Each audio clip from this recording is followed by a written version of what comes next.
That was loud this time. Hey guys, welcome back to another production meeting. We are back this week. What's going on, guys? I don't know what is going on. Yeah, it's pretty slow week. I didn't really do much except for watch his homework. And I think Ryan and I watched this thrilling flick on Netflix called I forgot what it's called. Ice Road Truckers, the movie. I wrote that down a week ago. I can sue you for intellectual copyright infringement. I wrote Ice Road Truckers, the movie. I mean, that's what it should be called, right? Yes. Ice Road Truckers, the movie, starring Liam Neeson. I watched that. I will start talking about it when we get to Ryan. I watched the homework.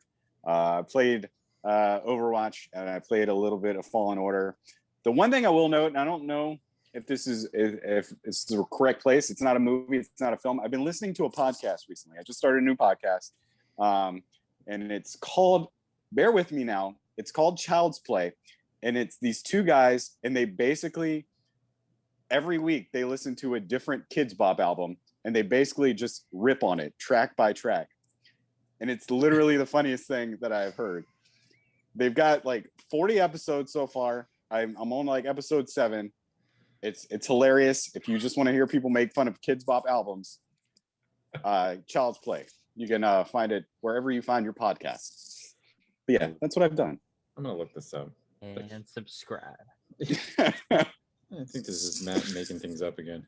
No, it's a real thing. I saw it. Like Spotify's like, check this out. And I'm like, what are you talking about, Spotify? They're like, trust me. I'm like, all right, Spotify, I'll give it a listen. It sounds ridiculous.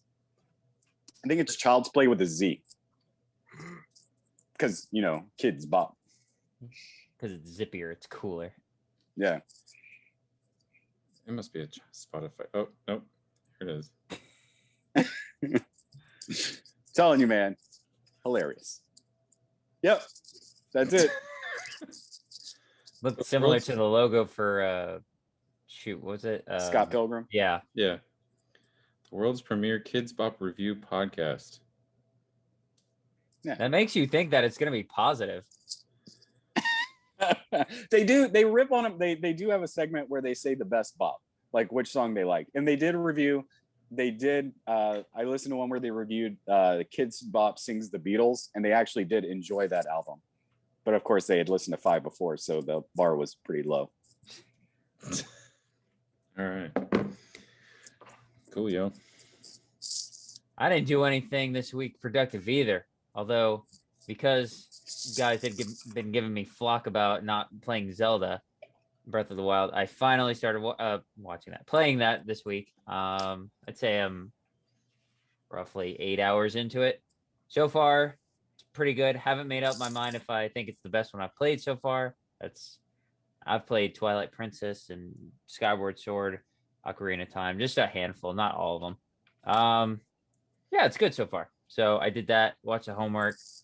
Yeah, that's all I did. Nice. You actually played the game? You didn't just install it? No, see, and funny enough, I had started it before, but only played like a half hour and then left that game and then never came back to it until now. And so, yeah. So now I've actually formed an understanding of the story. You played it enough just so you could be like, yeah, man, I played that game.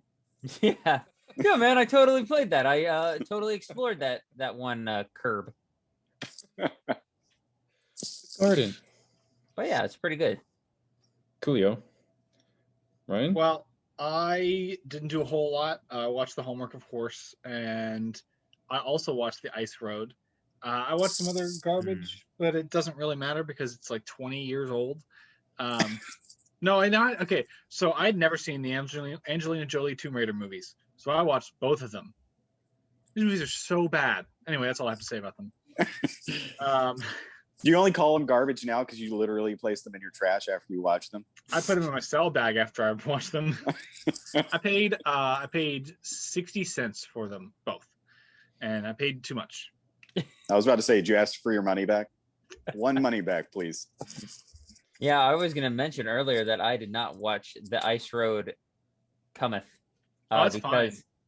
Because I had already watched another cold area centered movie with Liam Neeson a couple years ago called Cold The Grey? Pursuit. The Grey, No, yeah. no, I want to watch that. I've never seen that. But Cold Pursuit, not a fan. Not a fan at all. So I don't need to see this. If Well, I've seen that, obviously- I've seen this. Obviously, Ryan didn't care for the ice road. I didn't really care for the ice road.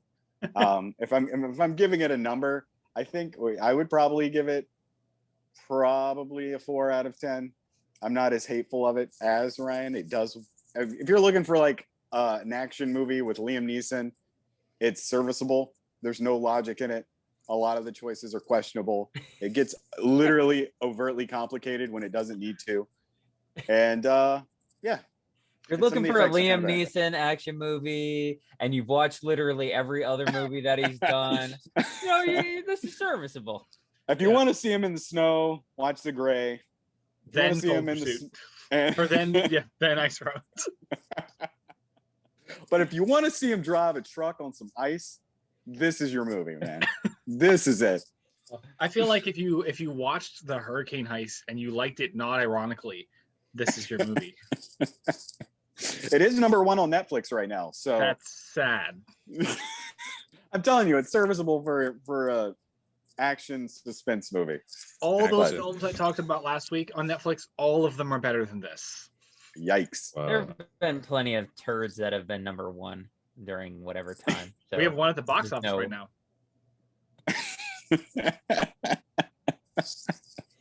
I'm pretty sure all Alright. of Adam Sandler's direct to Netflix movies have been #1 at Netflix the first day they Yeah. come out. I know, I was gonna say for at least that week.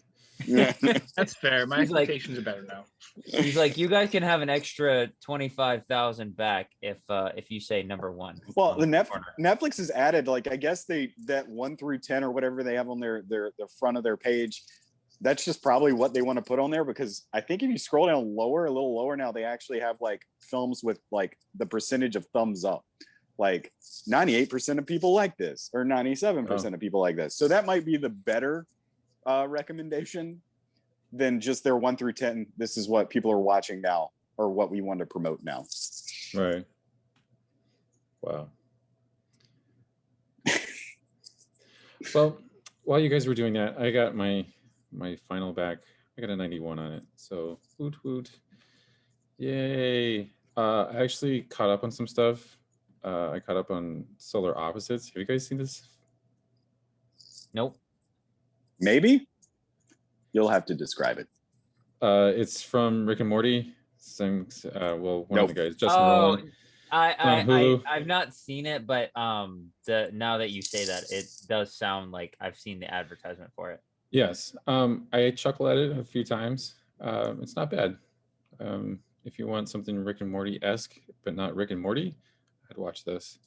It is like in the same vein as Rick and Morty. It's a little like graphic and everything, but I like it a little bit better than Rick and Morty. I don't know if it's just because I can only take Rick's voice for so long before I have to like change it. And Morty's voice, to be completely honest with you. Like, if you just take the whole show and throw it away, then I can Yeah. tolerate it more. Yeah. You mean you don't want to hear Morty, Morty, Morty, Morty? We need to do Morty. Yeah, and Yeah. I don't No. know. I watched the first. I don't know how many seasons of Rick and Morty there are now. I think there's 4. 5. Fifth one Five? just started. Yeah. Okay, I've seen the first 2 because they were on Hulu, I think, at the time. And I was like, these are all right. They don't make me laugh out loud, except a couple of episodes. But it's something to throw on. Yeah. I think I've seen the 3. Anyway. And I watched Peppermint with Jennifer Garner from 2018. Yeah. Thanks, Ryan. It's meh. It's What do you mean, thanks? If you had read my review, you wouldn't have watched it. That's Probably when he true. goes back and reads. He's like, "Wait, I did like this movie." I think I gave it a 5. Actually, to be fair. That's like a random movie to go back and watch. I'm gonna go check out Peppermint. I know. I put it on my Netflix queue, and I was like going through my Netflix queue today, and I was like, I gotta like kill this Netflix queue because I haven't even seen the 3rd season of Stranger Things. That's how much like crap that I have. Like, I always get that watched. movie confused with because it came out around the same time in theaters Salt? with No. Yeah, right. Salt and peppermint. No. There's like a 7-year difference in those movies. It's Jennifer Lawrence movie. I think it's called Red Sparrow. Red Sparrow. Oh, yeah. Yeah, I remember. I sometimes get those like confused just because they came out around the same time, and I remember I saw Red Sparrow. I remember people were freaking out about like this has an X rating or it should have an X rating. I'm like, okay, there's one scene, but otherwise, I'm like, this is just a normal movie. So I'll you take just 7. brought up, yeah, you just brought up one. I don't know if I would consider it a normal movie. Yeah, that's fair. I mean, I don't think it is. It's right in between of what they were saying and what you're saying. Well, as far as Peppermint goes, it was okay. I mean, it was better than Sandcastle because I started Sandcastle, which is also a Netflix film with like Nicholas Hoult, and I got what I thought was 45 minutes into the movie, and it was only 23, and I was like, "F this! I'm not watching this." Like, Oh, you stopped. I did 20 minutes in, and I was like, "This is dumb." That's a good time to stop, though. If you know 20 minutes in that you can't make it another hour and 20 minutes, there's no point in watching more just to stop later. Yeah. He's like, I'm a spearmint guy. That is right. But that was it. I don't know, catching up with The Flight Attendant with Amy, so I like that show. I remember something else I watched, actually. I don't know if you guys watched the HBO series Made for Love. But I watched the first half of it. But sorry, so I'll probably talk about it more later. I should have waited until I finished it, but I was hoping, Matt, I assumed you had just watched all of it by now. No. That's Every how time I some of mention these something- like.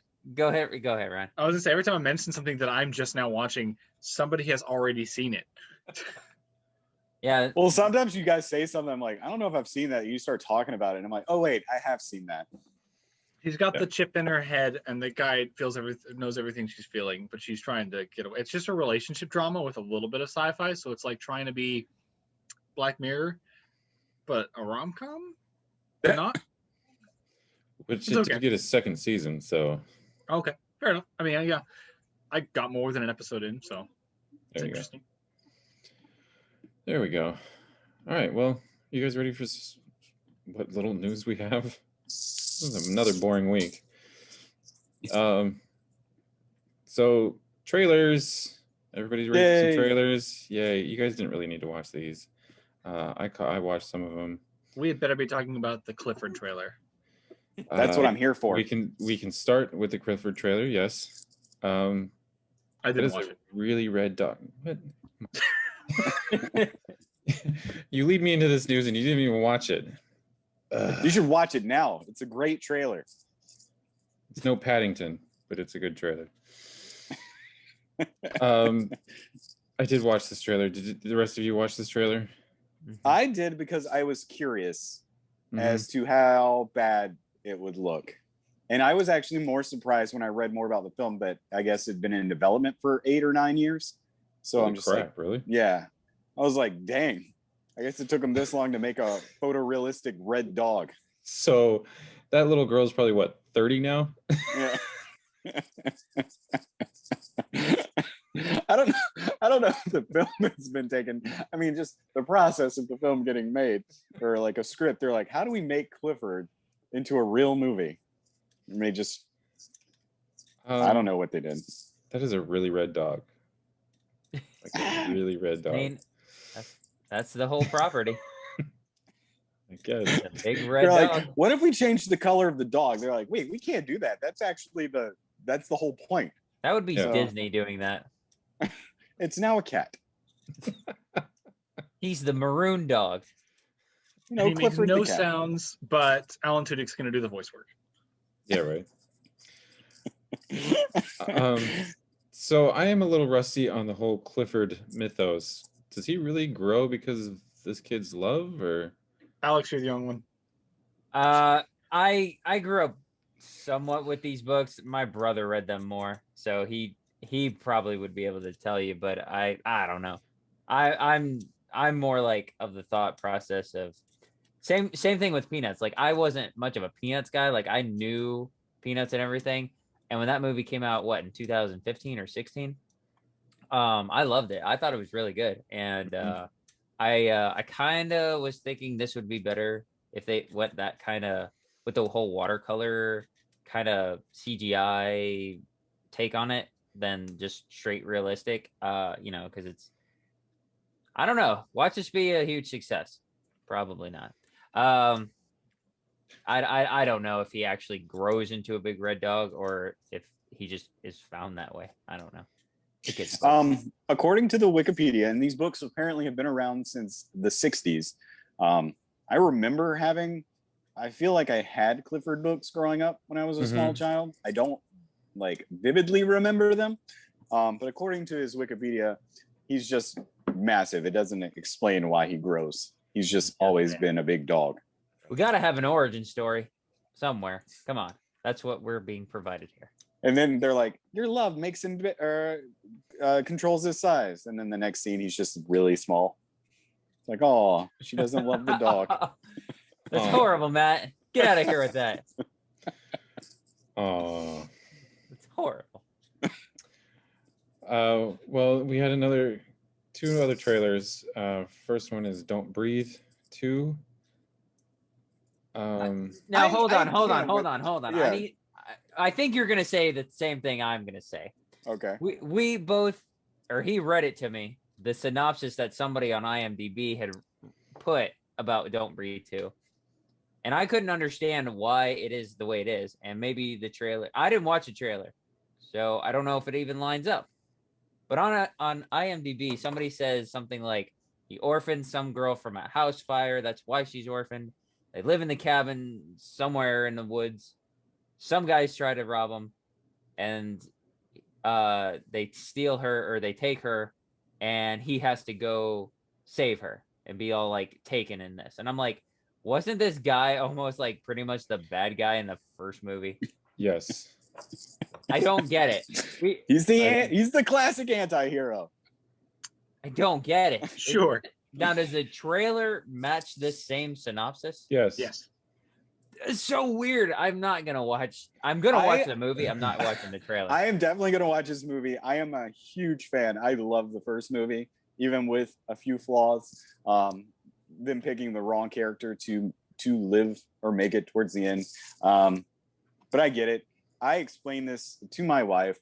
I read the same synopsis that Alex said. She also likes the movie, and she doesn't get it either. You can't have a man who essentially, without being too graphic, wielding a turkey baster, show up in this next movie, and you have to feel sympathetic to him. Of course he's sympathetic. You're like, oh, that sucks that, what happened to his daughter in this movie or whatever, but still, man, there's a line that you can't cross, and this man just drove right through it 100 miles an hour. Yeah, that's what I'm saying. I actually like the movie, the first one myself. I don't think it was bad or anything. I just don't love it. But I'm same mind frame. Like, how do you get from the ending of that to we got to root for this guy now? Do you guys think there's any chance it's like a surprise prequel? That's exactly what I was thinking. Well, maybe. Okay, if it's obviously surprise, then yes, maybe there's a chance of that. But somebody said this takes place, I don't know, like somewhere between 2 and 5 years after the first one. That's when we're like, oh, he can see in this movie. It must be a prequel. Yeah. Yeah, I watched the trailer. I was a little confused because I watched the movie once. I remember not hating it. But now that you guys are like talking about the ending, like bits and pieces of it are like starting to flood back. Doesn't like the female, like doesn't she like live? Yeah. Spoilers does, yeah. for this movie. Yeah. Okay. And like, What, the girl makes it through a horror movie? I didn't need to know that. What a spoiler. But yeah, doesn't he have like people in his basement for some reason? He has a woman. Okay. One person. Okay. So yeah, he's like, why is he like the hero of this movie? That's what we're saying, man. Well, remember in the first movie, he apparently this woman calls to wreck or something that killed his daughter. Correct. And then she doesn't get in trouble or anything for it. And so he ends up kidnapping the woman and then impregnating her to get a daughter back. And then they break into his house, and then the girl finds her, sets her free. So he takes the girl that broke into his house captive and tries to do the same thing. Right. Mhm. And now he's a good guy though, so it's cool. Because they broke into his house though, so they're Yeah. the bad people. Yeah, he's the victim. They're just gonna follow the Disney motif of having worse people, I guess. That's how they got Disney to write this movie. Hey Disney, man, we've heard you're making all these movies about villains, but you're making them okay people. Can you do this with this movie too? Except we need it to be a sequel of this, not a prequel. Disney was like, yeah, we're already writing that sequel, so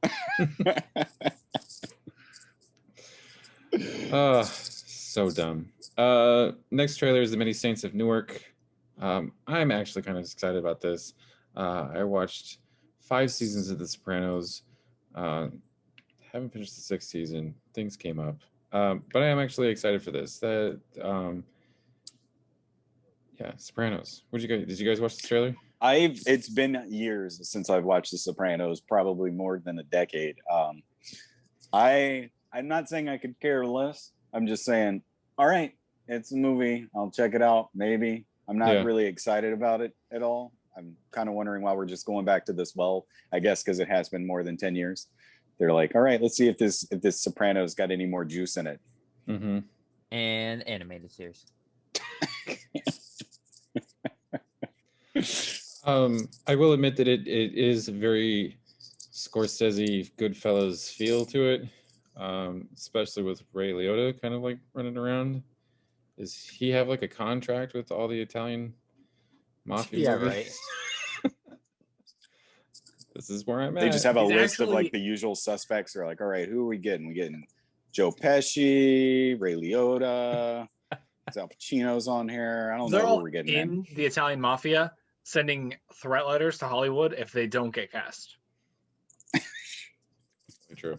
Really, I was like, heard you're casting. I got the role, right? Yeah, right. You gonna pay me, right? Yeah. I'll kill your dog if you don't. Oh, don't kill Clifford. Yeah, right. Or come for his prize horses. Anyway, that was the trailers. Yay. Next up, we have Good Omens. It's renewed for a 2nd season in Amazon. This baffled me because I believe it's one book and they kind of covered the book, I want to say.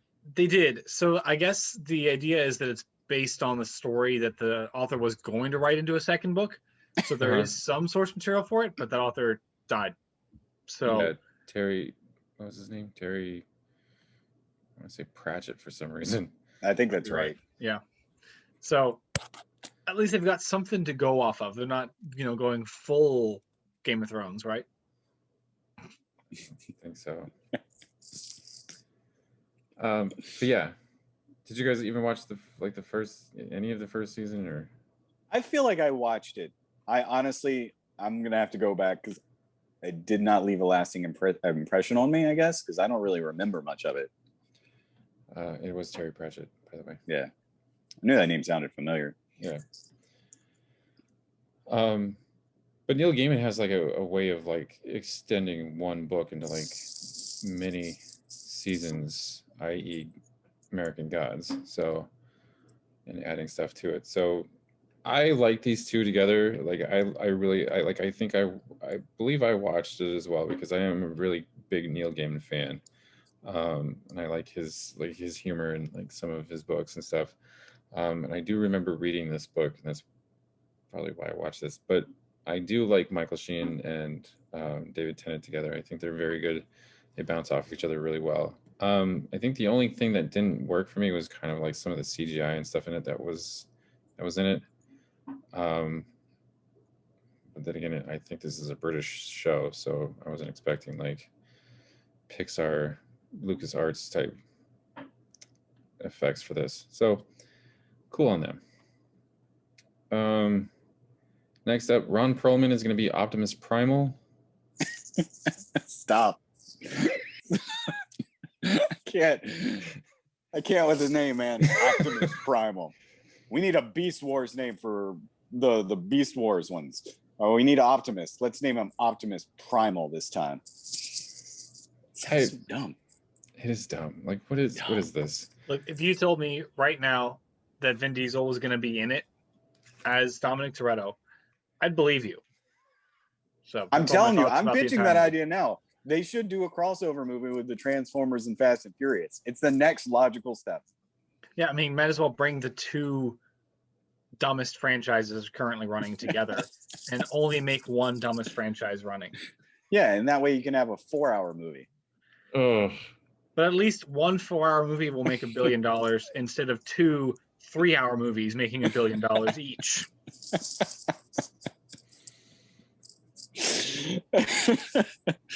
Like, do you want two really bad shots or one really bad shot?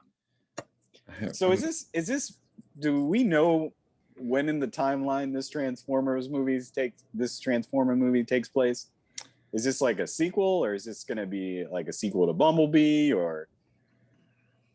I don't know. Does it Man, matter? these questions. I know. Yeah, man. I'm with Ryan. I don't think it really matters.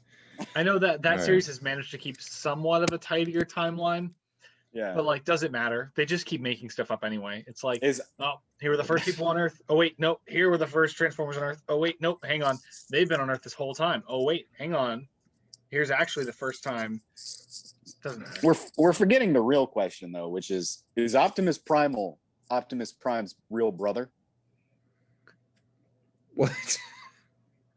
I'm just wondering, is his brother or not? I think it's his father. I don't know anything about Transformers.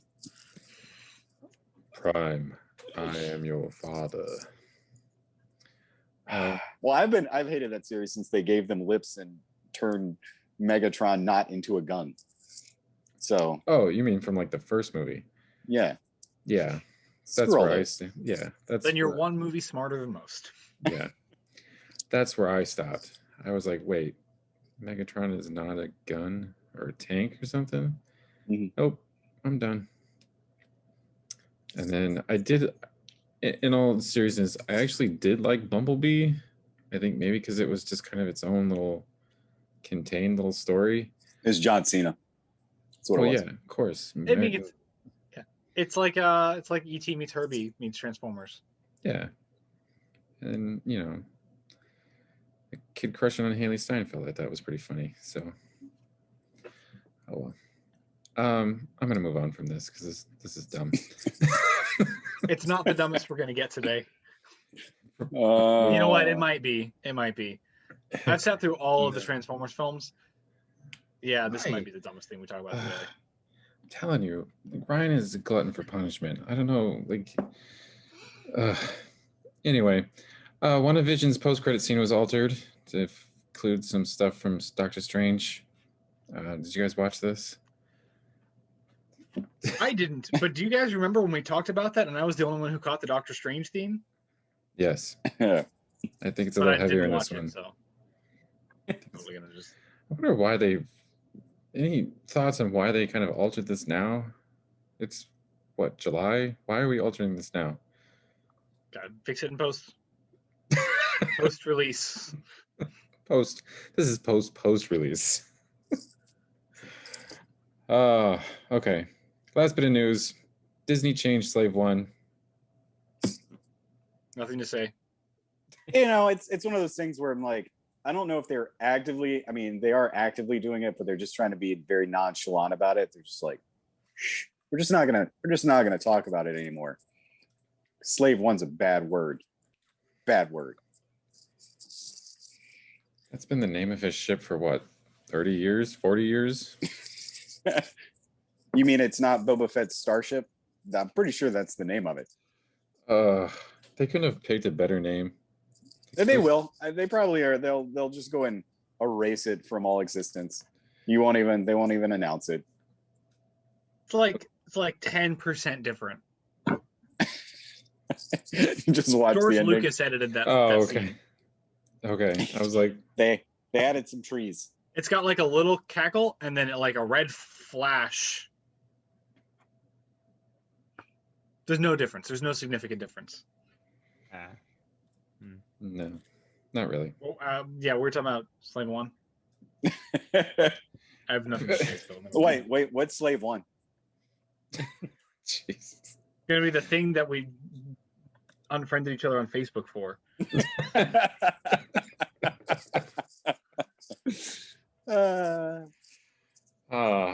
They look. They better not just keep it as Boba Fett Starship. That's just. Ugh.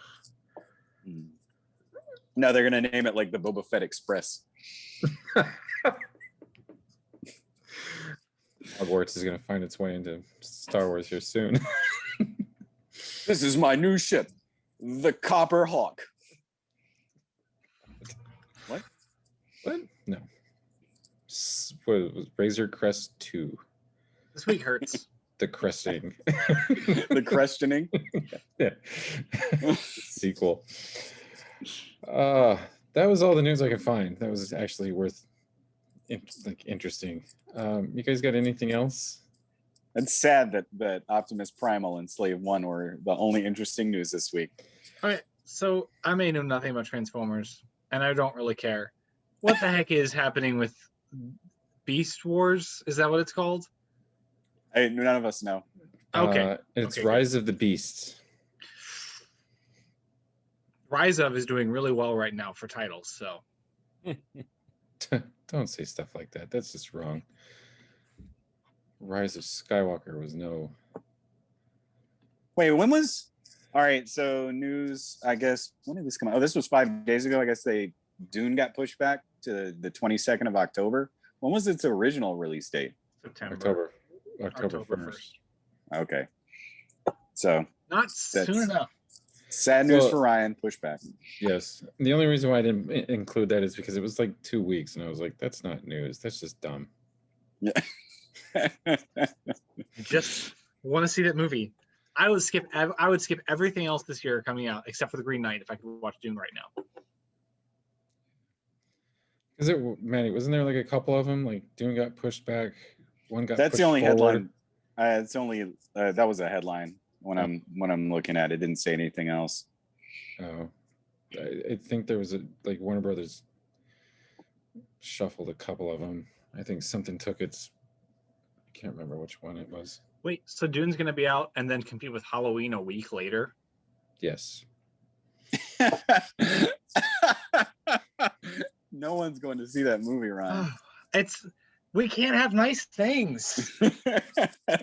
If we want more Dune, we have to put it in a good release date. Blade Runner was in October. Yep. Nobody watched that movie.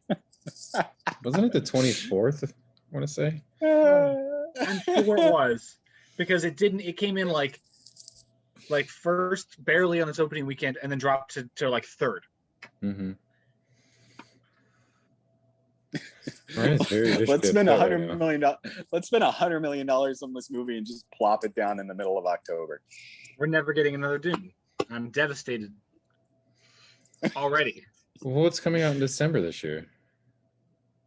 West Side Story. Oh yeah. Yeah. Sing 2. Ugh. Gross. That was it. So glad they made a second one. I couldn't wait. I was, so excited after the first one ended that I was craving another one. I forgot the first one Craving it. existed, and I didn't even see it. Which is why I forgot it existed, but we're getting Sing 2 and Boss Baby 2 in the same year.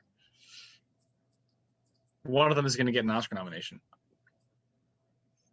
By default. I'm going with Boss Baby. Yeah. Then Because I think the first one non-Disney one. did. Yeah, the first one got an Oscar nomination. But that one had Alec Baldwin in it. This one doesn't. It doesn't? I don't think so. What? No, it That does. doesn't. I looked up the cast because I remember you saying that, and I was like, So it is him? Mhm. It doesn't I don't sound know if like they him would this make time. another without him. Maybe he doesn't Oh. care. Yeah, he probably just doesn't Yeah. care. There Oh. Well, I stand corrected. he is. There he So, yeah. is. It's got some Ava award Longoria. weight to it. Nominated for 1 Oscar. Just had to look it up. Oh, the Hollywood Reporter put a review out of this movie already. I mean, it does come out on Thursday, Oh, it does. tomorrow. Tell me I should see that instead of The Purge, and I'll go see it. According to the Hollywood Reporter, the novelty has worn off. So no. There was Novelty. novelty. No, Urge it is. All right, we're moving on. No more news. Slow week, dumb week. So you know what time it is then? Loki Doki time. I don't think we're ready for this. Oh, right, Are we? I gotta be positive. Okay. So this is episode 4, and Loki and Sylvie are still on Lamentus, I think. Lamentus. Okay. And they're trying to get off. They kind of given up. And meanwhile, the TVA is still looking for them to pull them on, to bring them back to the TVA, to prune them and to get rid of them. So, for episode 3, I gave it a 7. I'm gonna give this one a 7.5 because this one was like a slight above that one. I'm not really sure why like Marvel kind of goes into these. Like I've noticed this with like WandaVision and with Falcon Winter Soldier. They get to these like middle episodes and they kind of drag. And they kind of lose their luster a little bit. I'm not saying that this was a bad episode. I actually kind of enjoyed this episode a little bit more than 3. Mainly because the fact that, like I said, there's more information kind of given. There's a little bit more revelations and stuff. And, you know, Owen Wilson. So, which we'll get to in spoilers. But yeah, there's no, with this episode, again, there's not really much going on. It's just moving pieces, just like all the other Marvel episodes. They get to this like their midway point, and they just kind of have like moving pieces that are just setting up for the finale. But it is like this was kind of interesting to see where these moving pieces were going. So 7.5.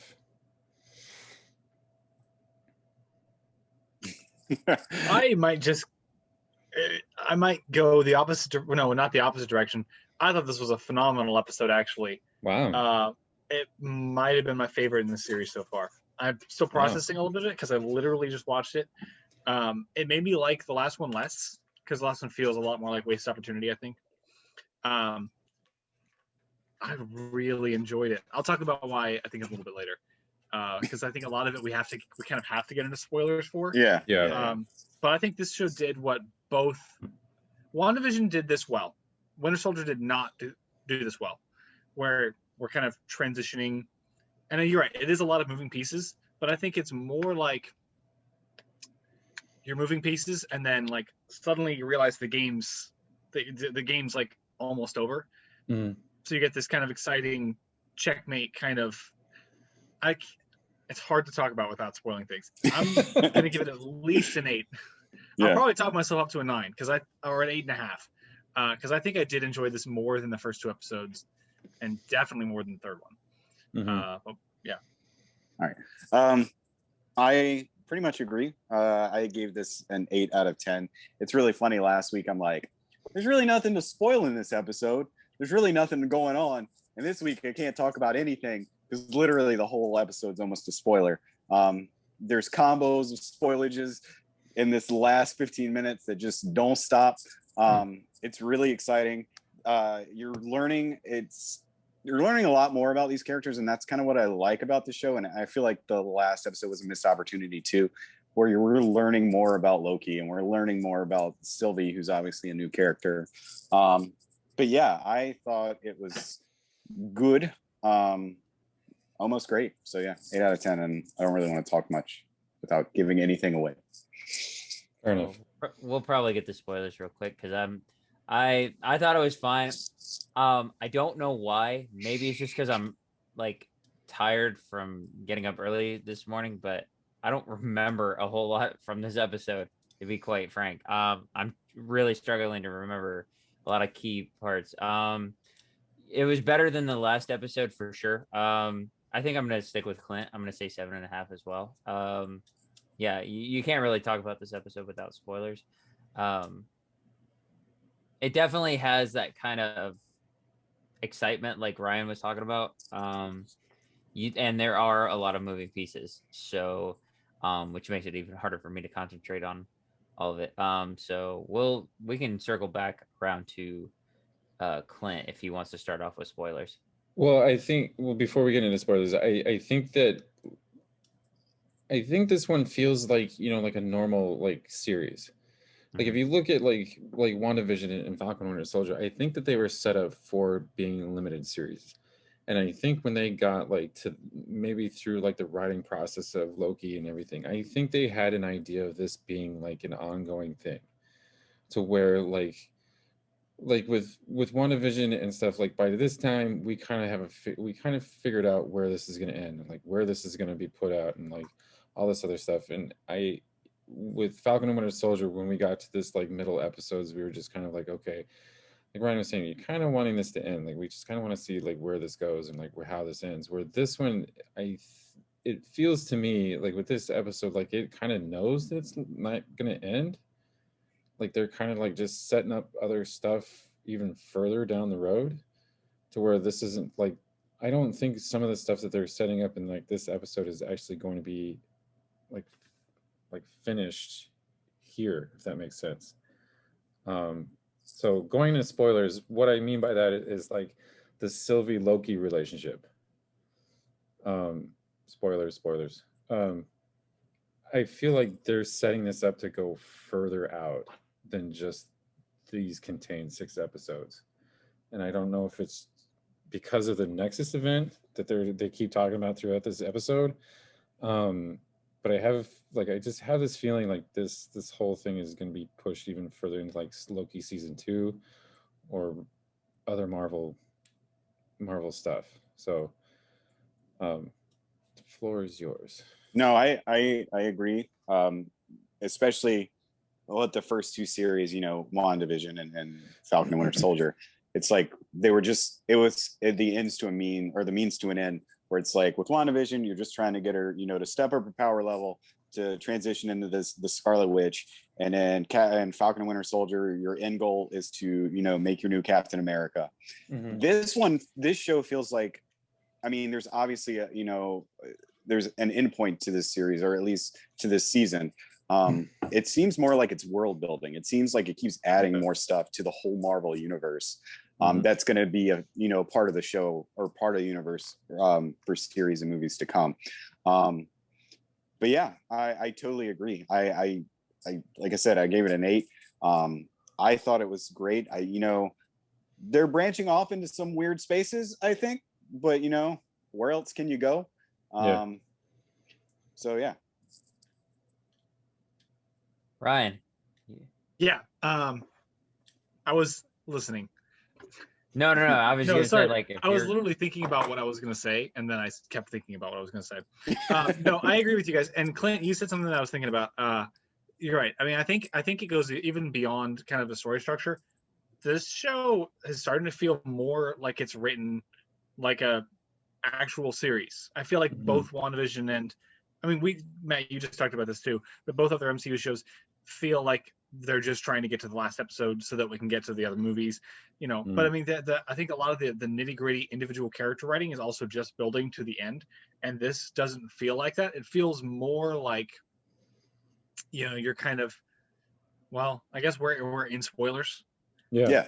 It felt very mid season 4 of Game of Thrones, where we're like, okay, taking our time. We got some great things happening early on. Taking our time with this. Oh, this is gonna happen. This is happening. Hang on, slow down. Oh, they're dead. Like things that you can't. You're suddenly forced to kind of deal with, which for Marvel I wasn't expecting at all in any form.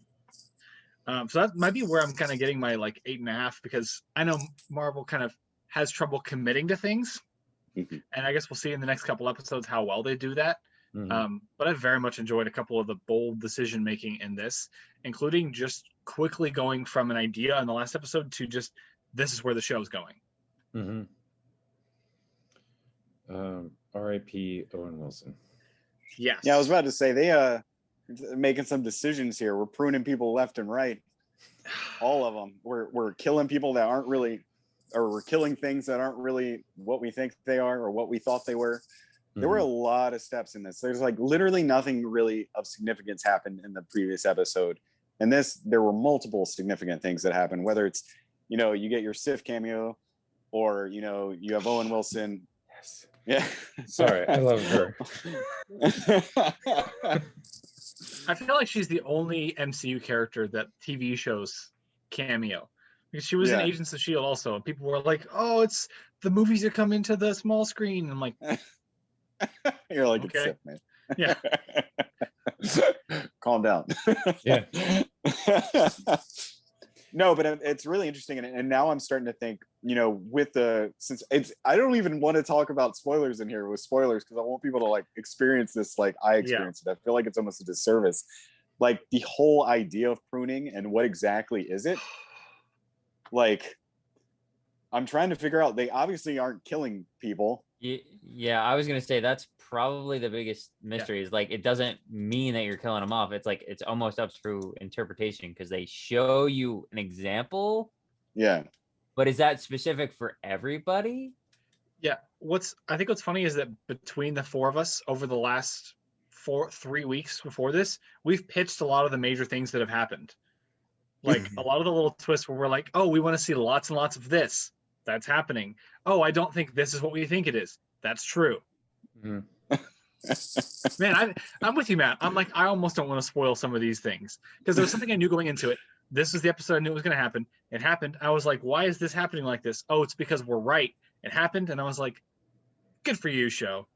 to back that up, Ryan, I think that too because I'm similar to Matt. Like, okay, we're in spoilers, but you know, I'm like hesitant to go real deep into them. But okay, what we know about the what are they? The Time Lords? What are we calling them again? The Time Lords. Is it? No, it's Time Lord. Wait, what's going on? The Timekeepers. Timekeepers. The Timekeepers. So it's like they aren't who they seem or they are.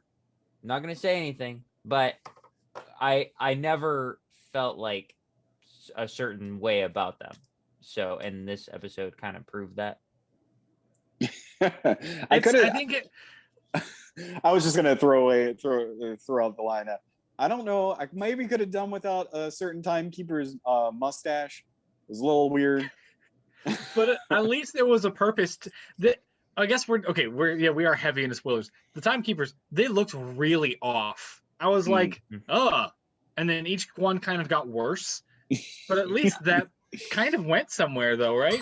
Did anybody have any like difficulty understanding what the heck they were saying?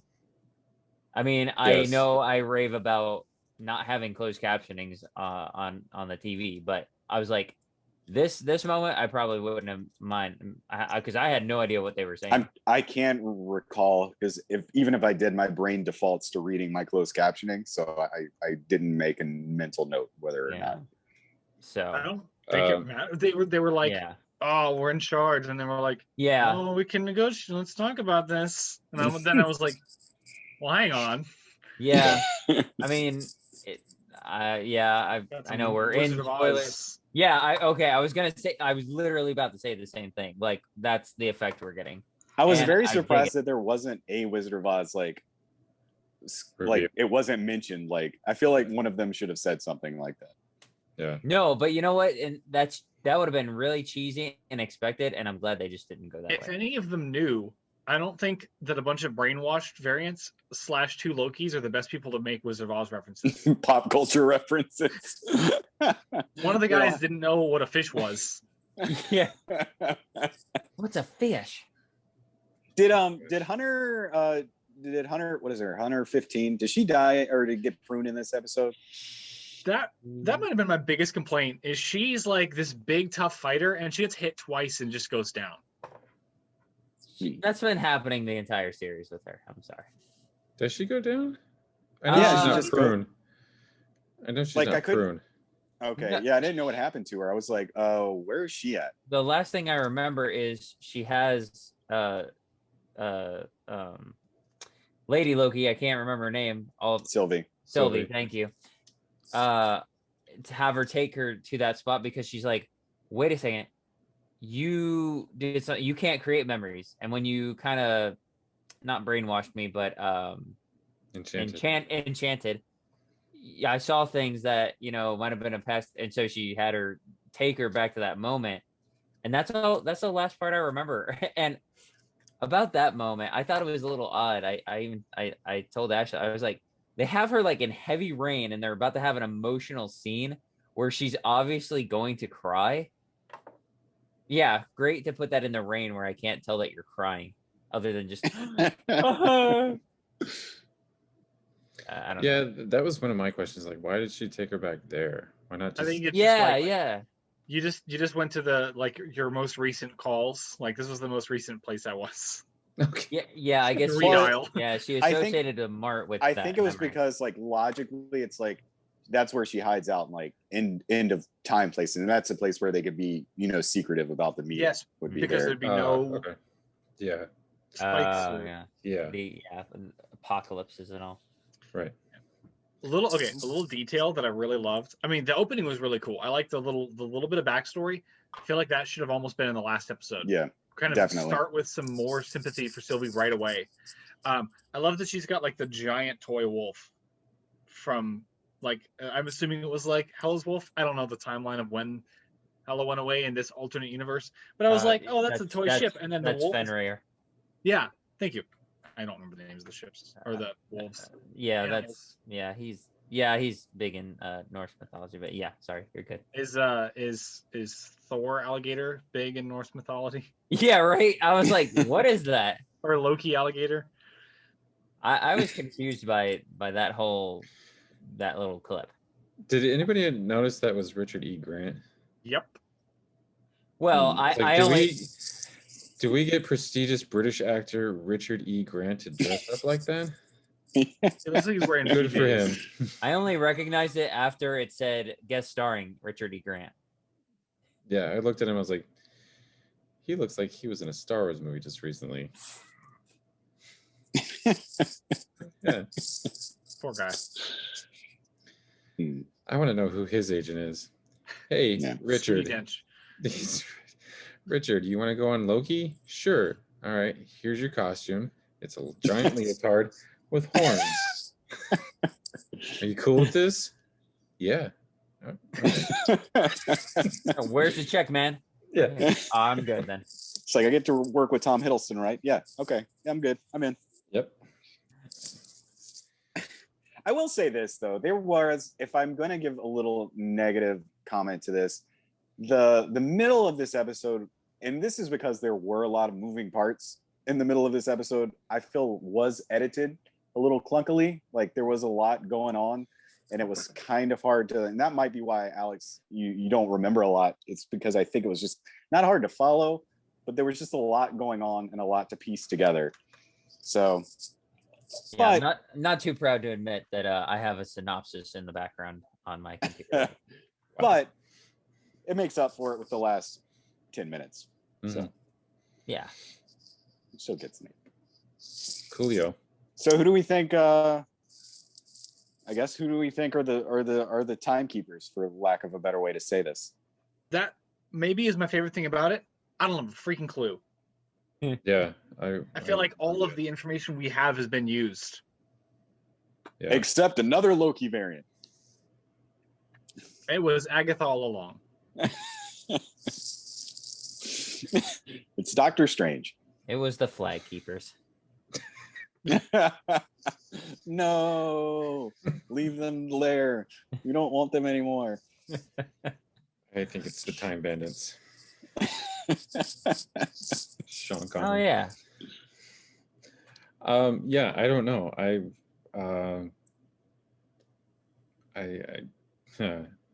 think. Come on, your extensive comic book knowledge, Clint. You don't have any inside knowledge. Well, so like I said, like I think it was like 2 weeks ago. I think Kang the Conqueror has something to do with this, because he's one of the time. I don't think he's a timekeeper, but I think he is. He's very big. He's got a watch. Yeah, he's a watch. He's a distant relative of Reed Richards. He's like strong connections to the Fantastic Four, and he's going to be in, I think, the main villain of Ant-Man and the Wasp 3, Quantum Mania. So I think, it's a ridiculous title, but Best title ever. It's like people were complaining about that in the last movie, and they were like, "Screw you." yeah, right. Second question: Are we done with Owen Wilson? Nah. I want him to be on a planet full of other Owen Wilsons. Just Wow. jet skiing all around. Yeah, that's what I want. I want him to have his jet ski because that's where I want to be. I want to be where my jet ski's at. Good for you, buddy. Go get your jet ski. He doesn't make a big deal out of that if they don't circle back to that. So yeah, there's got to be some type of Owen Wilson heaven. Yeah. Reason. Do you think that also? I mean, because he didn't really try to defend himself too much. He just almost kind of accepted it. Does he know what pruning does? So another question. Maybe he is a timekeeper. It was Owen Wilson all along. Yeah. Maybe he I don't know. pushes Loki to do his thing. But he became prune juice. Wow. All right. We have anything else for Loki? Yeah. Also, one more thing. One more What's thing. the TVA going around just snatching kids? That's just jacked up to begin with, man. I think that's the point. Yeah. But I think to your question, like I think that is going to circle back around. There's got to be some reason why they like plugged her right out of. You know what? Now that you mentioned that, I'm wondering if she was the actual 616 variant. Like she's supposed to be the main Loki. Yeah. Maybe. I don't know. So it's a good episode. Go watch it, people. Yes, it was a good episode. All right. Well, then that's the end of Loki Dokie time. Some of us reviewed something this week. Like Alex in his aversion to religious horror movies, I have an aversion to Vin Diesel in all of his movies. So You and Dwayne Johnson both.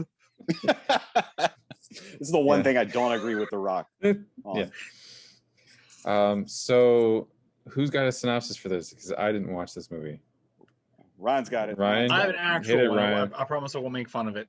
So in this 9th/10th installment of the Fast and Furious franchise, F9, The Furious Saga. The title itself is me making fun of it. So that anyway.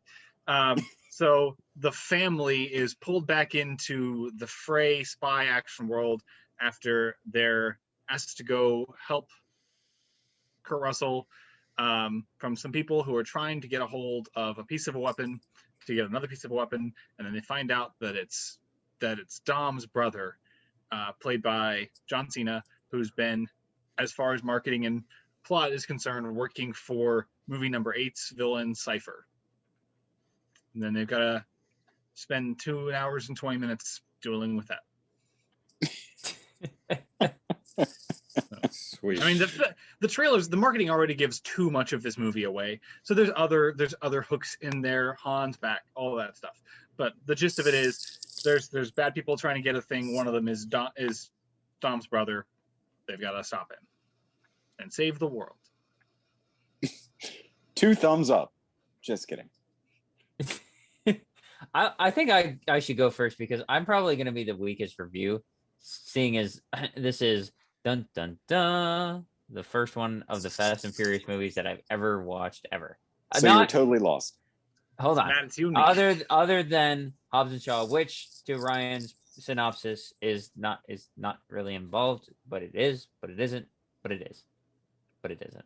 Anyway, so this is the first one I've ever seen, and I mean, I guess I was lost, but my wife, who has seen them all, I had to lean over during the movie and be like, "What movie are these people from? Do they know each other?" Now, okay, they know each other. Do they like each other? No, they don't. No, they do. Okay, they didn't, but now they do. Okay. Wait, hold on. The answer is Cardi B, and she's from real life, not one of the Fast and Furious movies. Time out. Did Ashley punch you in the face after a while?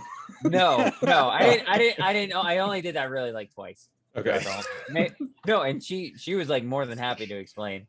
Oh, She's okay.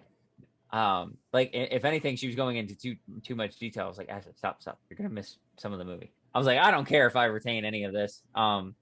It's okay. So I'm actually almost the perfect review because I can judge this movie based on purely what is in it and not how it relates to everything else. So for a unrealistic action car movie, it's dumb, but it's kind of fun to watch, which I venture to say is probably how the rest of the series kind of is. So I guess it fits the bill and it keeps a formula. I think there if I was a betting man, this is probably evidence of we have a contract, not we have an obligation to tell a good story. And they're running out, and they're like, we're coming up on the home stretch here. So it's fun. Some unrealistic things happen, and obviously, it's just dumb. If you take it for what it is, it's not that bad. For 2.5 hours and not having watched any other movie in the Fast and Furious series, I didn't hate it. In fact, 2.5 hours kind of went by briskly. There's some cheesy dialogue for sure, and I don't even know if this is a spoiler, but there's some mentioning of Star Wars references in this that is absolutely cringeworthy that I wanted to punch whoever was next to me, not Ashley. So that was like the absolute part of this movie. Everything else I can live with. It's fine. It's all really stupid. But if you're just looking to watch a 2.5 hour fast car movie with some cheesy dialogue, incorporating family, have some tough guy talk, and then everybody stands around and hugs at the end at some point, then this is the movie for you. Otherwise, be like Clint and veto it. So, I don't know if I gave a rating. 6, I think. I'm purely taking it at face value. I'm not going too in depth with this. So even when we get into spoilers, so one of you guys go. Ugh. No. Man, I have a feeling we're stepping down the ladder, so you should go. Okay. All right. I had to look this up because I wanted to make sure this film wasn't written by an 8-year-old, because I feel like it was. But it's written by it was written by Daniel Casey, who apparently his only other screenplay credit is Ken, which came out 2 years ago, which I don't remember being good. I also don't remember it. So What? Ken, K-I-N. Ken. Yes, yeah. where it had like the digital gun or something. Yeah. We had that for like a week. Yeah, I remember that. I remember. Okay. Also co-written by Justin Lin, but he's done all those Fast and Furious movies. I really think they just think of the action sequences first, and then they kind of put a story around them. And they weren't even creative with any of these things. I mean, the main thing they're going after is called the Ares project or Ares weapon. Because oh my God, it's the God of War. Shut up. Okay, man. Just shut up. Man, I know knowledge. Here's some facts. God, this whole movie, logically, it didn't make any sense. If I'm giving it a rating, it gets points for its action sequences, although they must have murdered so many people in that last action sequence. Because some guy gave these guys huge magnets, because whoever wrote this story, I should really say his name. I think I said it already, but I already forgot it. Daniel Casey. Mr. Daniel Casey was like, we need a gimmick in this movie. What gimmick can we use? Huge magnets. We're going to put huge magnets in this car because that makes sense. Albeit, I think it would shut off these cars if you had that big of strong magnets in it. I don't know. I'm not an electrician. I don't know this stuff, but possibly. But they're wrecking stuff. They're murdering innocent bystanders. You just don't see them on screen, but it's happening. I don't know if this is good or bad, but they do the thing where they go to different locations like constantly in this movie, and they always say have like the name of the place like on screen, so you obviously you know where they are, and that's helpful when it's like a place that's familiar. But literally, there was probably like 5 cities that they put up there that I had no clue, and I'm okay with geography. I have no clue where these places are, so they literally mean nothing to me. They could have walked down the street, and it would have been the same. It could have been the same or a different place. I didn't know, and that's just me nitpicking. But I just thought it was stupid and dumb. I will say this, you know, I had been talking trash. Or not trash, or suggesting like, where is this franchise gonna go? Where is it gonna go? You know, past couple years, where are we gonna go? I'm like, the only place left is space. Thank you, Daniel, for listening to me, because sure enough, that's where they went in this movie. We strapping rockets to cars and we go into space. So I don't know where they're gonna go the next movie. I'm not sure where the next step is from space. Maybe time travel, maybe robots. We're gonna have to find out later. Somehow this movie, in 9 movies, it figures out a way to give backstory to a main character that we have seen in 8 films already, that we just didn't know existed. It just act like nothing happened. I don't understand. I mean, I understand it for the movie's sake, but come on, man. We should know all this guy already. He didn't have to have a secret brother. We didn't need to know his father died in a car wreck. Spoiler alert, but it happens in the first 2 minutes of the movie. Well, I mean, they say that in the first movie. Oh, do they? Okay. They just because his dad drove. He's like, okay. We'll call back. Now we actually get to see it happen, and there's shenanigans. I almost feel like also that this whole series of like, anytime there's a Fast movie now, you're just waiting for your phone. If you've been in one of the movies, you're just waiting, or you have like a pass. You just show up to set, and you're like, "Here's my pass, guy. Where am I at in this scene? Or what scene am I in?" That's the only way to explain Lucas Black being in this movie. Really, I don't, and not to mention the fact that they edited, obviously his scene is supposed to take place at the end of the movie, but they cut the scene up in half and spliced it into like the first third of the movie, just so you have a little bit of comedic relief and a little bit of Lucas Black at the beginning. And then you get him at the end too. It's so dumb. Helen Mirren's in this movie. What? Why? There's really no point. Yeah. I don't get it. I mean, this is like what, the 3rd one she's in though? Yeah. Because Is these people don't say no to these things. Shut up. She was in, because wasn't she in with Luke Evans and the one Jason Statham? So she was in at least 6 and 7. I thought she was in Hobbs. Like I said, they get like a ticket, or they get on the Fast and Furious cell phone. They have like a hotline that rings. It's in like a little case. It's shaped like a car. It's a car phone, and then they just wait, and they hear it ring, and they know there's another movie being made, and they all just show up. Put me in this film. Because the ring is followed by a large deposit to their account. Yes, or a medium-sized deposit to their account. Who knows how much they pay these guys? What else can I rip on? The horrible song at the end of the credits that plays during the movie. It's the worst thing I've ever heard in my life. It's the most annoying rap song ever. I hated that. Left with a sour taste in my mouth after this 2 hours and 20 minutes, a waste of my time. That at least they went to space. The comedy, well, it really wasn't that funny. It's the same song and dance. I guess probably not the right metaphor to use. But yeah, I am going to give this, just based on action sequences, I'm going to give it a 4 out of 10. I even feel like that might be too high.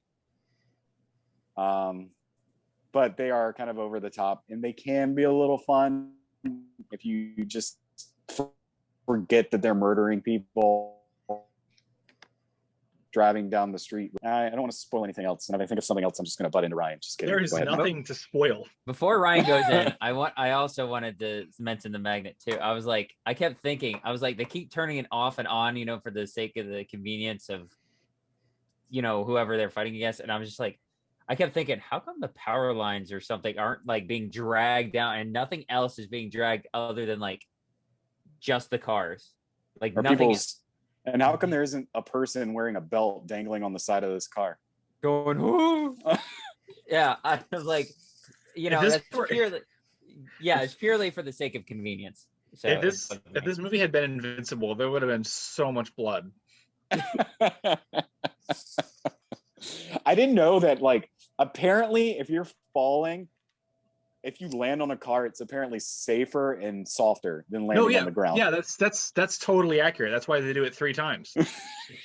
Because if you Only catch someone 3 with a times? car, the momentum of the car will stop your momentum like a cushion, like a mattress.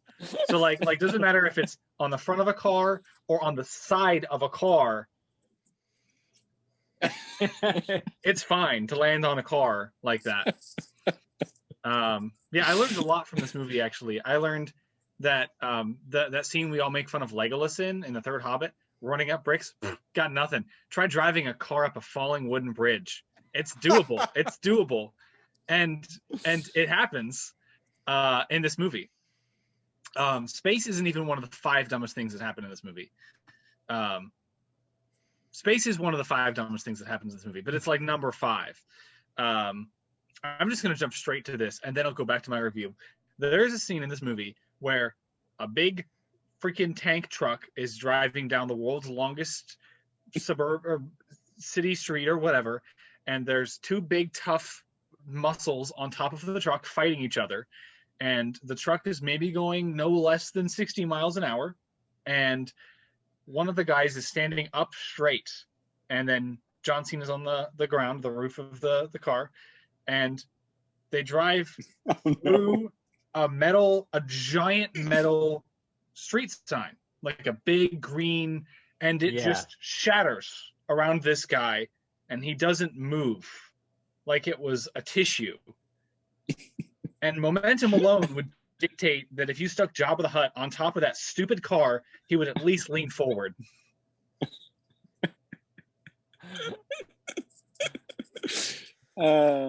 If you drive fast enough over landmines, they don't explode with them underneath of you. True. Duct tape is also space proof.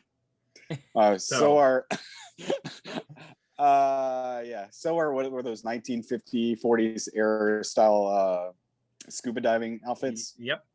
Yeah. And this is an 80 kids movie, guys. This is what kids did in like the 80s when they went to space. The magnets also, I mean, pretending that this is going to lead into something, to an actual complaint.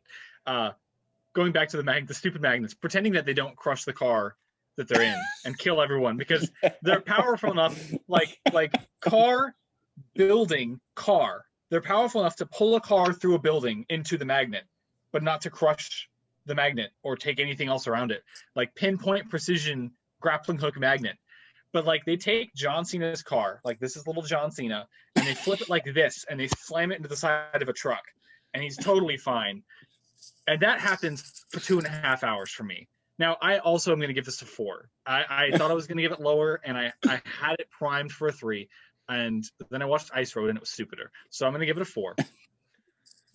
But this movie, I mean, for all the stupid things that happen, and all the things that don't work in the story, and Matt, you talked a lot about the writing. If I'm not mistaken, there's a key writer missing who who worked on at least like 6 of these movies, or at least a bunch of the recent movies. Who's just not involved. It doesn't work. It doesn't feel even as fun as. I mean, they all the more entertaining they get, the stupider they get. 5 and 6 and 7 and 8 are all really stupid, and 5 and 6 and 7 are pretty entertaining. They're pretty solid movies, even though they're really stupid. But 8 started to go downhill, and for me, this just doesn't work. It's because everyone's invincible. Well, they also they even talk about that. Yeah, I was almost give the film a little bit of props for putting that in that movie, a little tongue in cheek. But it's almost like, okay, we get it. Yeah, you don't have to say it. If it were just that, I'd be okay with it. I'd be like, you know what, I'm going to turn my brain off. But the film works itself around these pivotal moments, and there's this one scene where I went from. Because Alex, you said it flew by. I agree with that. This didn't feel like 2 hours and 20 minutes, and I'll give the film props for not boring me.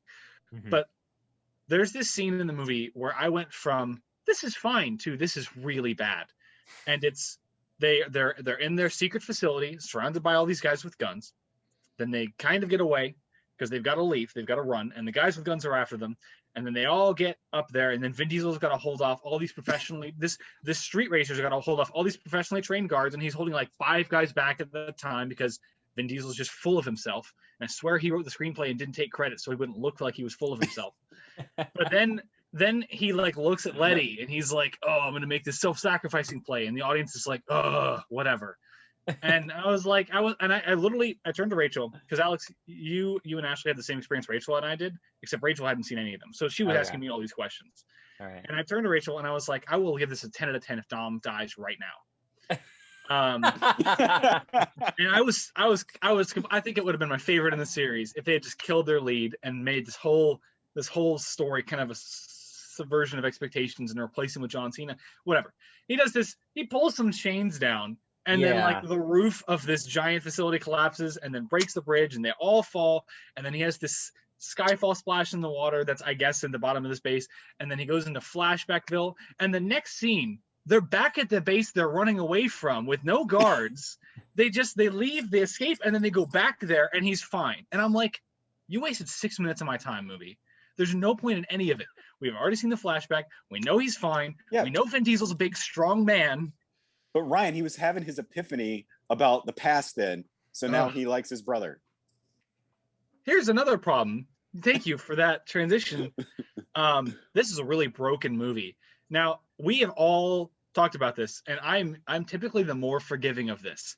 When we talk about, because I think, Clint, you actually are the most critical of this, and rightfully so in a lot of cases, that people can just talk out problems. This movie should have been talked out like 20 years ago in their backstory, because Dom, who is all about family, doesn't want to like ask, "Hey, Jacob, was something off with Dad's car?" Movie's over. Ryan, I think what had happened was I think he just forgot his brother existed, so he forgot to call him. So I mean, that's the only thing that really makes sense to me. It's like, that's true. I have a brother. Yeah. He is. Yeah, and he was like, "Oh, Han's back." Speaking of which, let's bring Han back and have him do nothing. That's great. Let's spend 10 minutes explaining how Han's alive and just have him do nothing for the entire film, except make it worse for the protagonists. No, he had to be, he had to look sad when they stole his adopted daughter-ish thing that he did, that he had. Adopted daughter-ish thing. Wait, what? Oh yeah, so no, this is great. This is great. You'll love this. You'll love this. So Han was involved in some. Matt, you want to take over for a few? I don't even remember what the back. I'm trying to remember what he was involved in too. Kurt Russell was like, "Han, help us with these things," and then Jason Statham was after this weapon. I guess we're adding more to Fast and Furious 3. Fast and Furious 3's nonsensical chronology. So I guess Jason Statham was at one point after this weapon, and the creators of this weapon died, but they put the biological key for the weapon, and they had it to be their DNA, so their daughter. So then they had to fake kill Han. Now Han has 3 death motivations because it was like, oh nope, can't be a car crash. Oh nope, can't be Jason Statham by himself. He's got to be after this weapon, and it's got to be a cover up. And then he's gonna protect this girl that he's basically adopting, just so the villains can have something to unlock and connect with Han.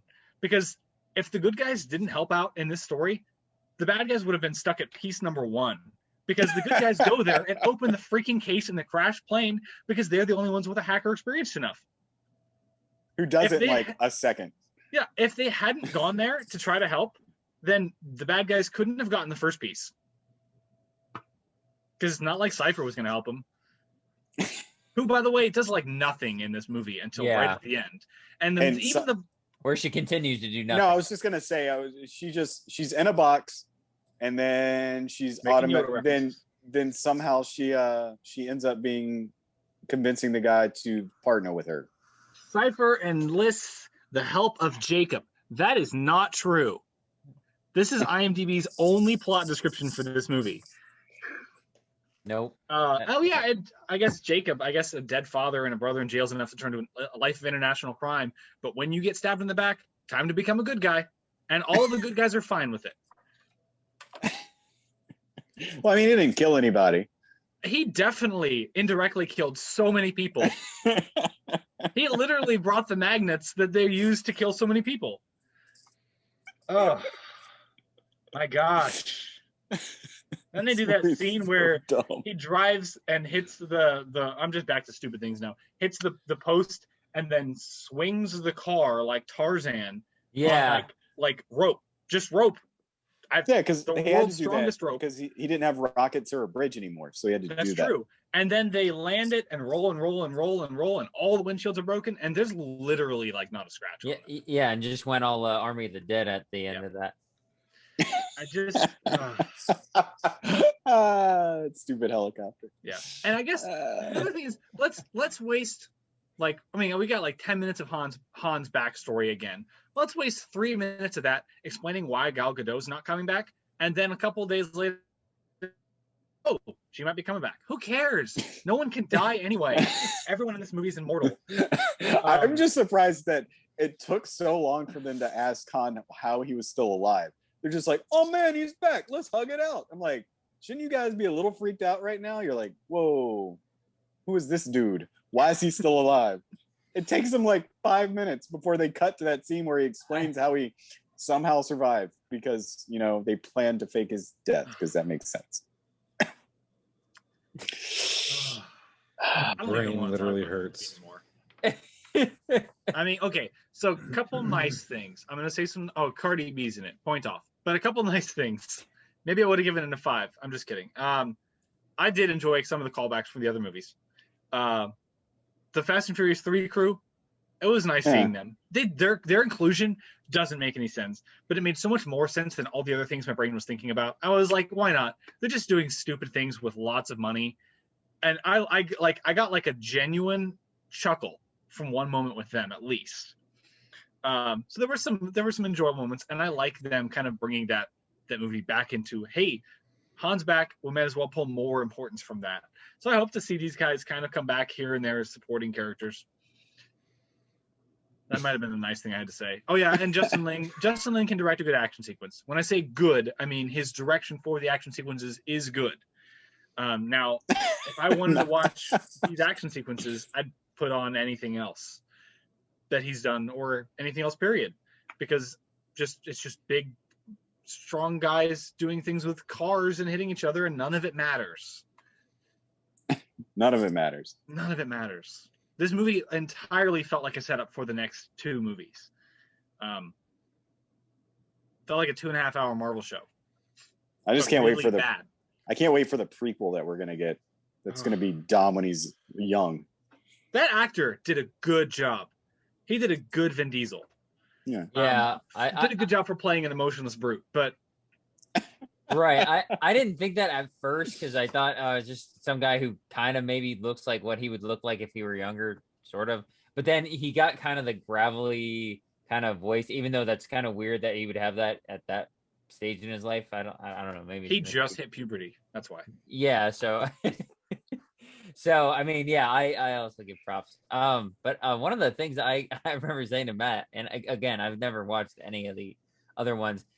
Ludacris is fine as just a guy just being in a movie is fine, but apparently he's like the techie. He's one of the techies, and because he knows math. Yeah, and they're up in space in in like a Pinto or something, a Pontiac, something, and the guy's like, how is this even possible, or something of that nature? And he's like, it's just physics, man. It's just the math, man. You just blah, blah, blah, blah, blah, blah. And he's like, I'm like, Ludacris, I want you to explain it right now. I don't care if I understand it. I have a degree in math, and I will not.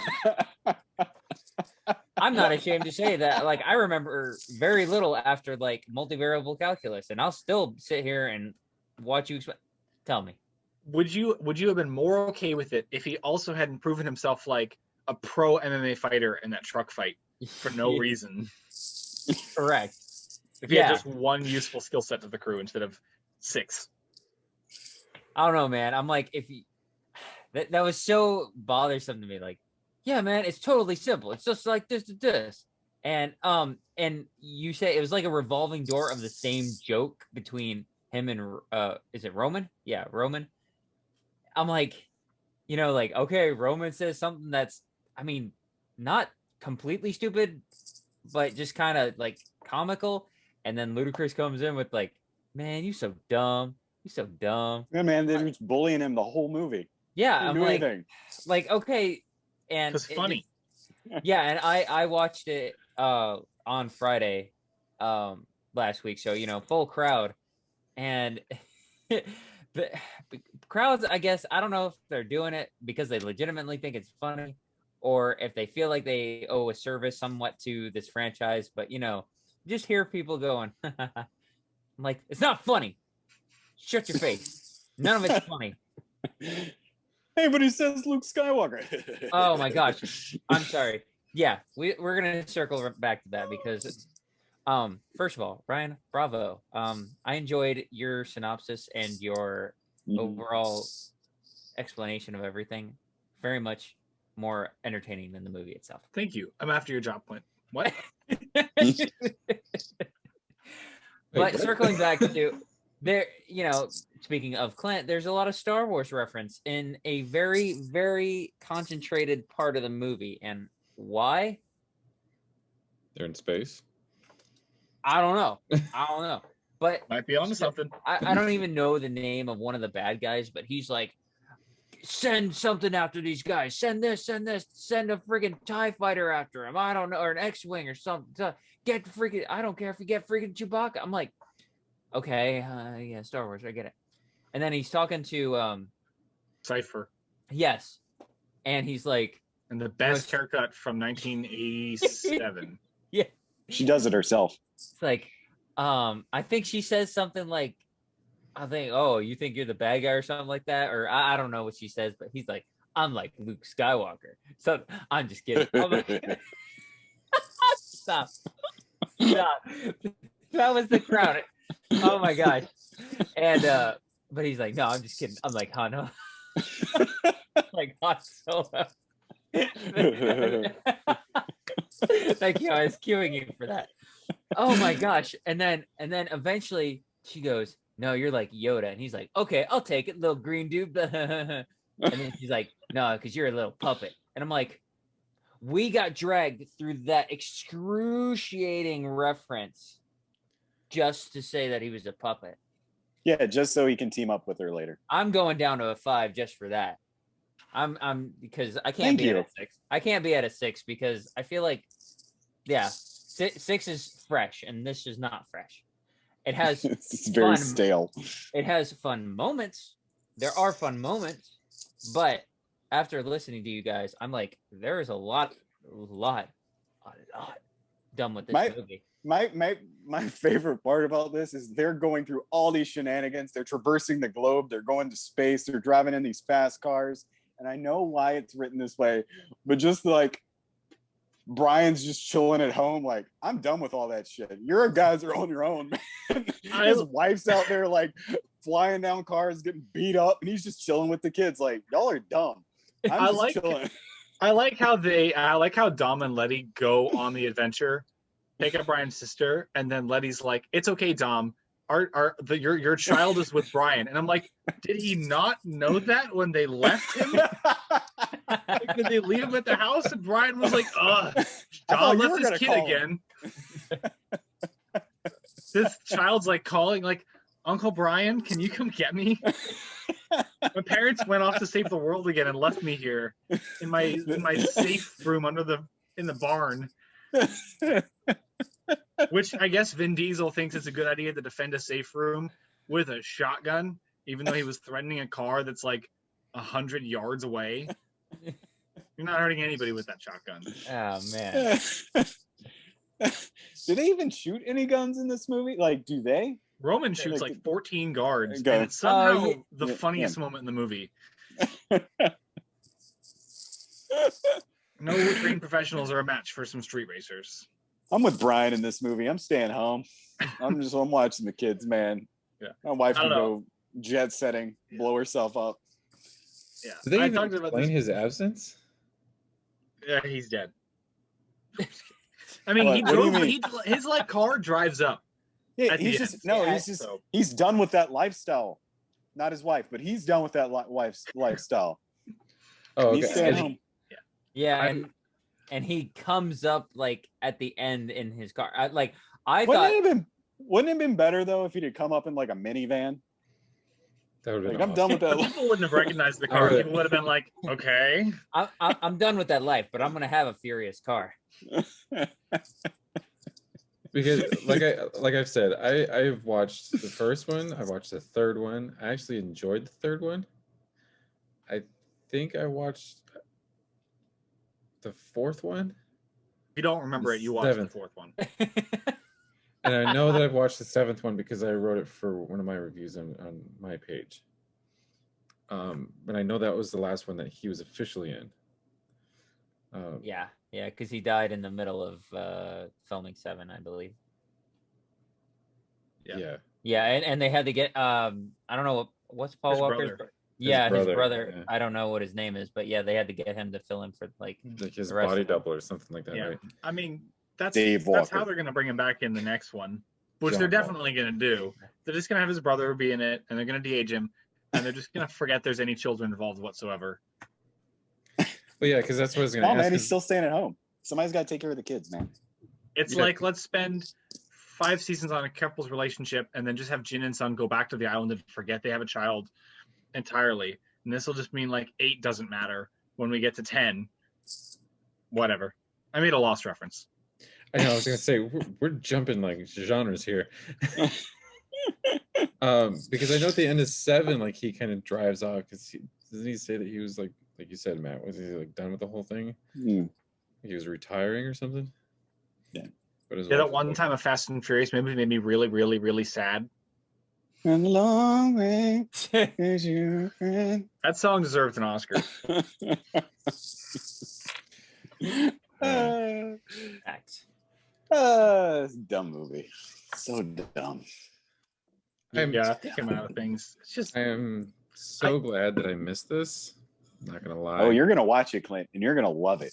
I'm gonna hate What's- every minute of what's it. What? Like I'm this month, confused. What? Go ahead, Matt. What? I was trying to. Can somebody explain to me what exactly was? How does this weapon work? What was going to happen at the end of this movie? it uses all technology ever, so it controls everything. Yeah, basically. The But stakes they're have like- never been so low. But they're like, if we don't stop this satellite, we're gonna die. What was gonna happen? I I don't. The bad guys were going to control all I don't know, technology. something about nuclear bombs or something like that. I mean, like the entire world was at stake, and I just kept thinking, like, wow, I was much more invested in Luca trying to get a Vespa. Like, Facts. At least gonna the run physics in that bicycle scene worked better than the one in this movie. yeah, and the diving suit makes more sense It's than the literally same- duct taping around the the glove. same And suit. It's the same suit. I think I would have given this movie a 4.5 if they hadn't shown a shot of them opening the car doors and getting out of the car in space. But they had to make that minion joke because they were all puffy, and blown up. Yeah, That's what How I did really they have- wanted. universal. in How do they Fast have and Furious oxygen? movie. I feel like they would have suffocated. Yeah, that's fair. Or burnt up, leaving the atmosphere. So yeah, it's they definitely had a production meeting of their own, had a round table, and just go. They went, guys, we just need to pray that these guys don't think while they watch it. That's all. And then we're Or going. they're like, what if we go to space? Hell, we'll strap a rocket to a car. That doesn't make sense. Who cares?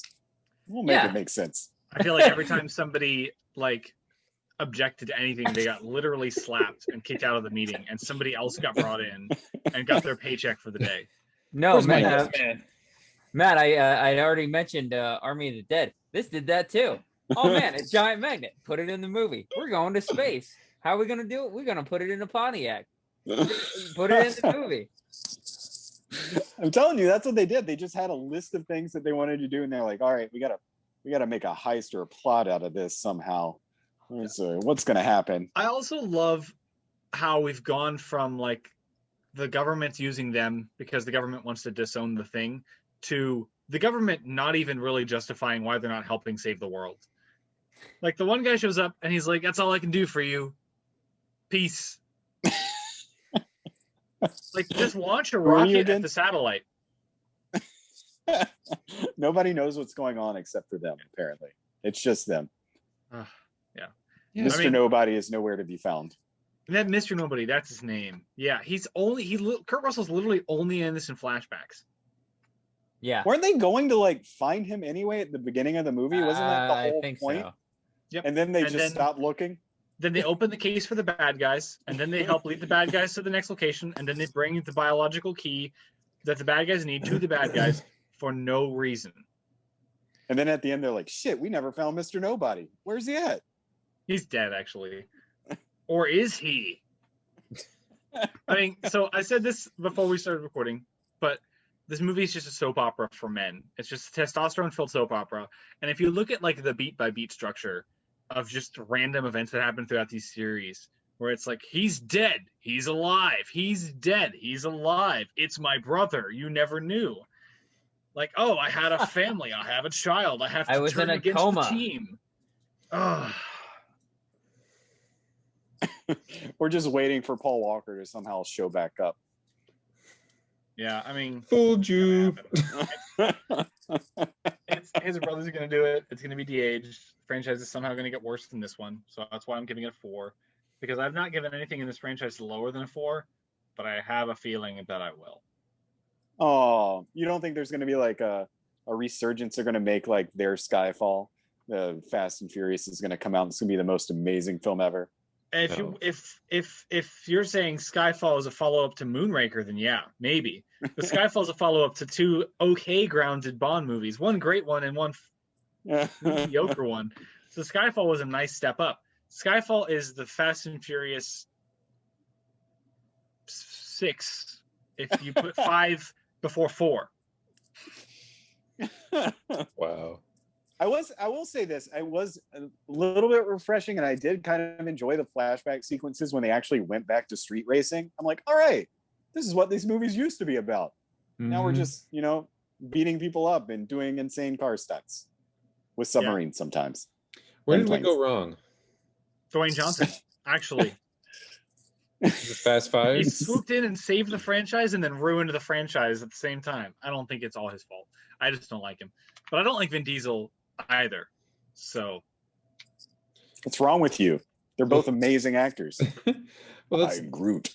that's what I'm asking. Is like where did we get from street? Because I know 3 was about street racing. yeah. No, what happened was they went into entertainment extremes, like the bank, the vault heist. That's a great sequence. It doesn't make any sense, but it's a great sequence. And then people loved it, and they were like, all right, we'll do more. And then it just got carried away and carried away and carried away and carried away. So we went from like, it's an understandable path. We went from like street racing, but more undercover cop oriented, to like drifting and almost bordering sci-fi street racing. It kind of has a intense feel to it.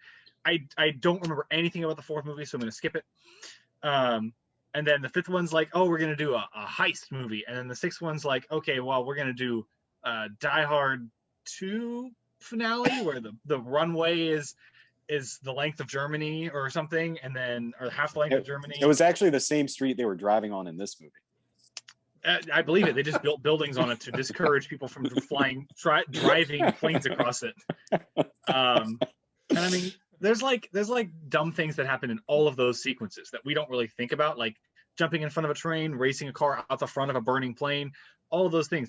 But it just gets worse and worse and worse and worse and worse. And sadly, I think 7 is the one that kind of broke it, where it was like, we're going to jump a car out of a building, into a building, out of that building, and then jump out of the car. And I'm like, this is our fault for liking the other things. I'm actually really impressed, even though you said you can't remember 4, with your knowledge of this franchise, Ryan. It's because, so when 7 came out, I hadn't seen any of them, but I really wanted to watch 7. So I watched all of them in like 2 days. Why 7? But I knew Paul Walker died, and I was really invested in seeing it at that time. I was like, I've got to contribute towards watching this movie. And at the time, I mean, it's not a great movie. It's not the best in the series, but I got so emotional. I don't know why. It's probably because I just watched all the other 6. What does happen in 4? Because I remember a big tunnel. I thought that was 5.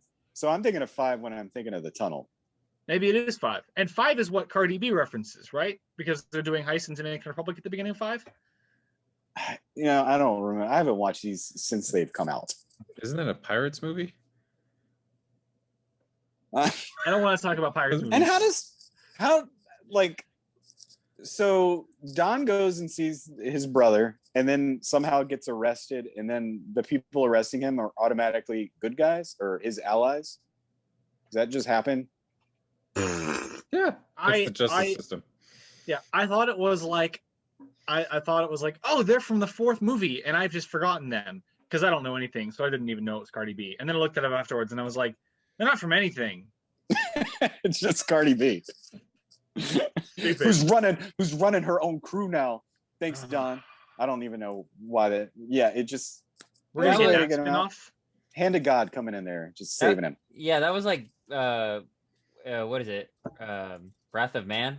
Was that the Jason Statham where Post Malone was in that? Didn't need to be. Had no importance other than just being, on set at some point. So if we get a spin-off about Cardi B and her heist crew, would that be the worst thing to happen to the series? If I have to listen to Cardi B talk for an hour and a half, yes. I agree with you. And it'll be more than an hour and a half. It'll be at least a 2-hour movie. Oh my gosh. That's what they need to, they're going to go bigger. That's the nature of the beast, but maybe they should split some of these people off and actually go smaller. Maybe develop some of these characters. I totally agree with you, because even as crazy as like everything that happens in this, I feel like there was a moment in 8 where the submarine breaks through the ice, launches a torpedo dry in the air, and it lands on the ice and flies forward, and then Dwayne Johnson opens the door, grabs the torpedo, and throws it at another car, where my brain just died. And it's not gotten any worse until that guy got hit by the stupid road sign. The Rock does his own stunts. He actually caught that torpedo in real life.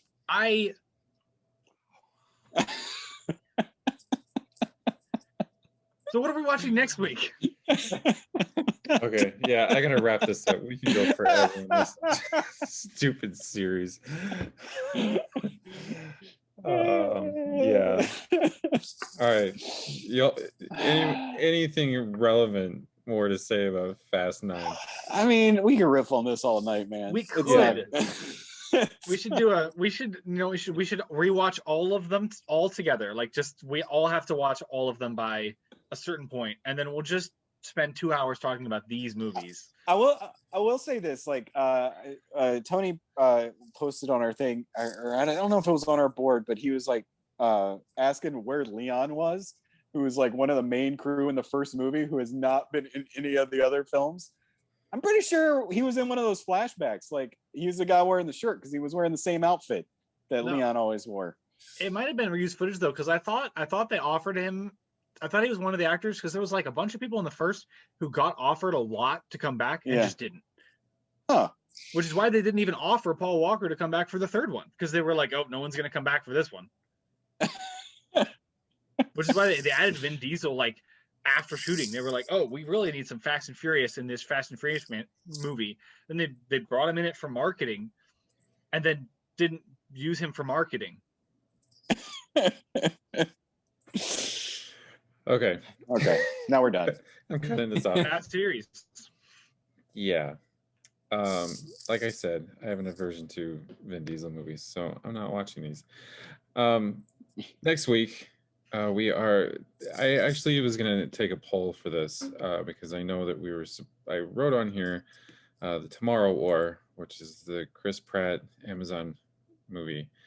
However, on Friday, Fear Street 1994 comes out as well. So are we leaning more towards Independence Day / Bad Boys / Chris Pratt or R.L. Stein? I am good either way. I know. Go ahead, Ryan. Sorry, no, go ahead. I have interest generally in Tomorrow War, so I'm gonna be watching that regardless. Okay. Yeah, I would say outward. There's a 100% chance we're watching that. at one point before next week. I will try to catch the other one also. I'd love to watch it. That's just not a guarantee. I've put Rachel through a lot as far as movies go the last week.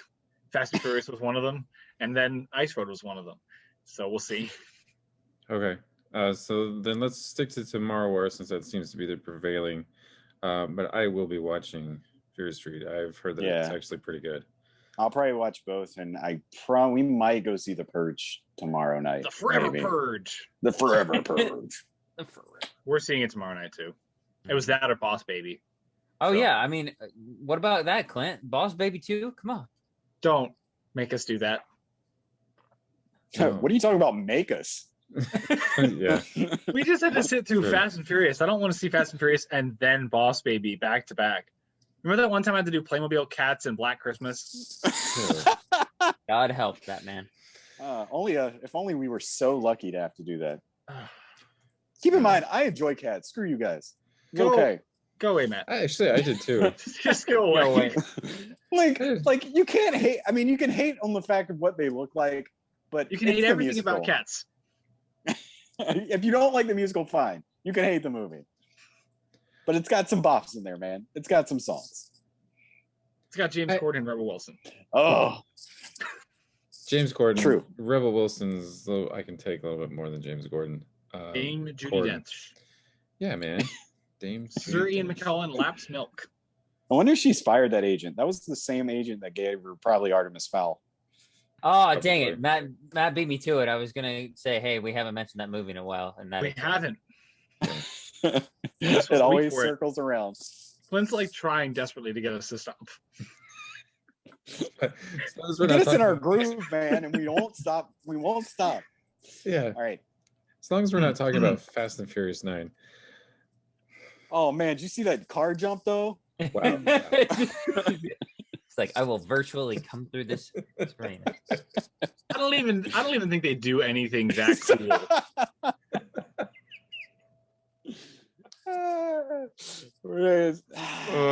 Yeah. Yeah. Yeah. You know that? Okay. No. But it's an actual thing. It's an actual thing. Do you guys remember the stupid James Bond corkscrew flip and how that used to be really dumb? Yeah. And how now it's like fine. Yeah, it's you do that all the time. It's these movies' fault. You don't do that when you're in your car? Well, I do now. Now that I've seen what you can do with a car, now I'm ready for more grounded approach. It's just more culturally acceptable because people do that more now.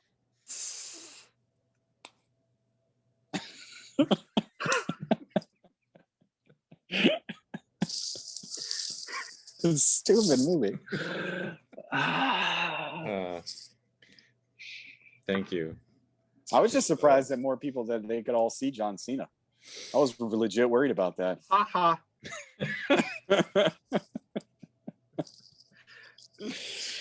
That's probably why he's such a good spy, though. I feel really bad for John Cena. Idiot. I feel like I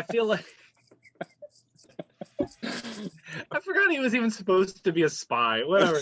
I feel like they went around Hollywood and then they just found every big actor, organized them by height, and they were like, "Do you hate Vin Diesel? Get out. Do you hate Vin Diesel? Get out. Do you hate Vin Diesel? You got it."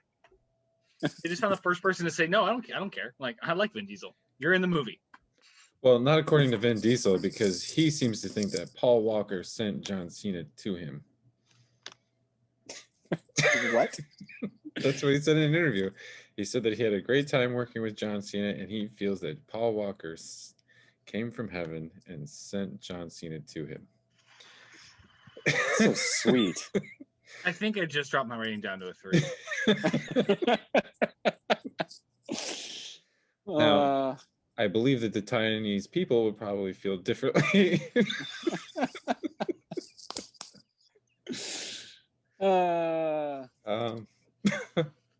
Just saying. So yeah, Tomorrow War.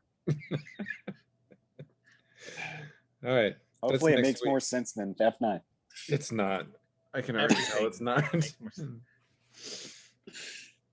I feel like this is going to be my chance to like rip on a movie. I don't. Yeah. We'll just. I'm sorry, Clint. You literally. You literally listened to us rip on this movie for like 45 minutes. I know. I was counting. I was like, all right. Oh, okay. Oh, sorry guys. Spoiler alert for F9.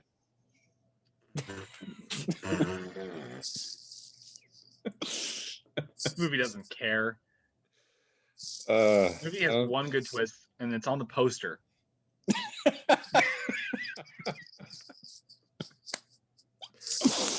colorful smoke. Yep. right in front of Han. Wow. Behind Han. All right. Anything else? All right. Thank you everyone for watching and listening. Please give us a like, subscribe to our channel, and leave us a comment. We like hearing from people. But if there's no more F9 talk, this meeting is adjourned. I'll see you guys next week.